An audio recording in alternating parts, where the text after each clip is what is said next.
आज जानेंगे कि डस्ट एलर्जी में कौन कौन सी होम्योपैथिक मेडिसिन हम लोग दे सकते हैं।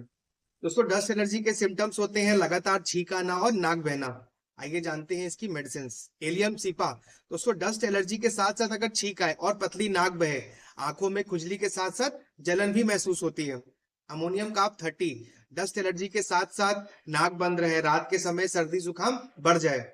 ड्रोसेरा 30। डस्ट एलर्जी के साथ साथ जल्दी जल्दी जुकाम हो, सूखी खांसी आए। यूफ्रेशिया 30। डस्ट एलर्जी के साथ साथ जुकाम बना रहे और आंखों में लगातार पानी आए। सभी दवा जो है अपने सिम्टम के अकॉर्डिंग 4 बूंद डायरेक्टली जुबान पे लीजिए, सुबह दोपहर शाम। आपके सभी सिम्टम्स में आराम लगेगा। Thank you.